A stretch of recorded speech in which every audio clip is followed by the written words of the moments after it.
Olá, seja bem-vindo ao Radar da Royal Rural de hoje. Hoje, 23 de março, quarta-feira, eu sou Ronaldo Fernandes e vamos às nossas notícias. Ontem a gente teve bastante movimentação do mercado de capital estrangeiro, aquilo que nós falamos da entrada de dólar no Brasil, explicamos bastante detalhado no vídeo ontem. E hoje a gente tem falas dos presidentes do Banco Central, o presidente do Fed, Jerome Powell, e o presidente do Banco Central do Brasil, Campos Neto. Essas falas podem movimentar o mercado, são bastante aguardadas. Geralmente essas falas não efetivam nada, mas uma simples indicação, um sinal do que o mercado pode fazer já movimenta bastante. E no cenário da guerra, a Rússia e a Ucrânia está ganhando novos fatores, mais influência. Nós tivemos ontem menção, mais uma vez, da Rússia de falar em usar armas nucleares. Foi um ministro que disse que tudo que ameaçar a existência da Rússia, ela vai estar pronta sim para utilizar armas nucleares.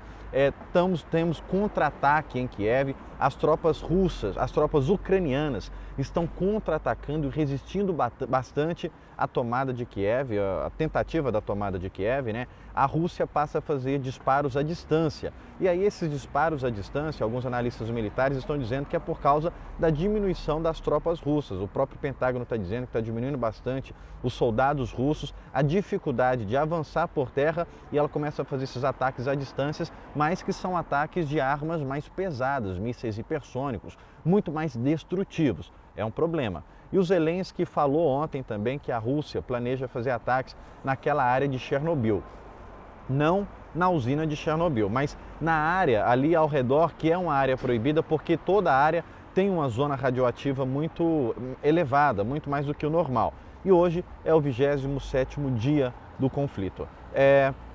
Nós temos a possibilidade, os Estados Unidos e a OTAN estão alertando para isso, da Bielorrússia ou Belarus entrar na guerra junto com a Rússia, também atacando a Ucrânia. Para alguns, os Estados Unidos dizem, olha, isso é questão de tempo, porque a Rússia não está tendo apoio, ela pediu tropa lá para o Irã, pediu apoio para outros países, para o Iraque, né? Ela não está tendo apoio, e aí a Bielorrússia é praticamente um braço da Rússia.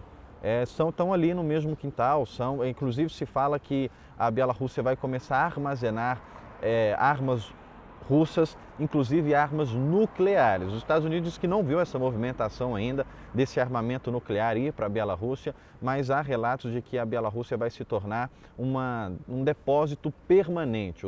A Rússia vai mandar armamento nuclear para lá e vai deixar lá. Isso é, de certa forma, visto como a Bielorrússia se tornando mais forte, né? E aí o Ocidente está alertando, a qualquer momento a Bielorrússia pode entrar na guerra e também começar a atacar a Ucrânia.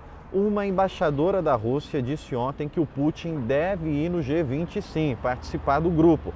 Só que há um movimento de países do Ocidente para expulsar a Rússia do G20. Mesmo que a Rússia permaneça no G20, vai permanecer com uma capacidade muito pouca de diálogo, de negociação, já que ela está tendo sanções muito pesadas. Hoje deve ter mais um pacote de sanção anunciado, mas essas sanções devem ser contra pessoas, contra empresas e não contra a instituição do governo, que não deve pesar bastante no mercado.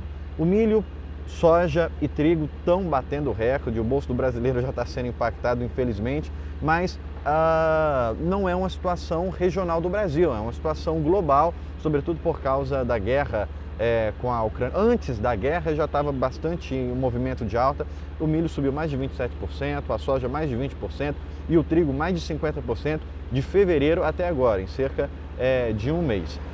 Nós tivemos a ata do Copom, desculpa o barulho, está passando um caminhão bastante, que não é elétrico aqui, eu acho. Aqui na Inglaterra, quase todos os carros são, pelo menos os carros pequenos, são elétricos ou híbridos. Acho que esses caminhões não são, porque está fazendo um barulho bastante alto aqui. Nós tivemos a ata do Copom e nessa ata o Banco Central sinalizou que deve ter pelo menos um aumento na taxa Selic agora em maio, em abril não tem reunião, e que deve estacionar. Aumenta um ponto, vai para 12,75 e não deve acontecer mais aumentos. Pelo menos essa foi a discussão, bate-papo, não uma decisão, mas é um sinal de que não deverá ter mais aumentos na taxa Selic depois dessa reunião que acontece em maio.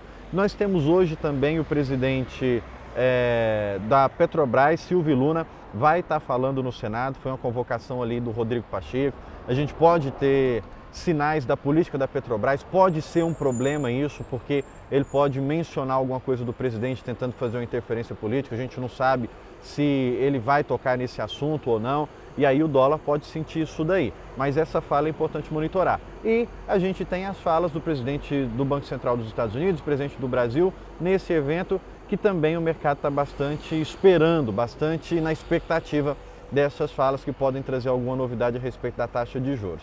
Por hoje é só, a gente volta a se falar amanhã. Até mais!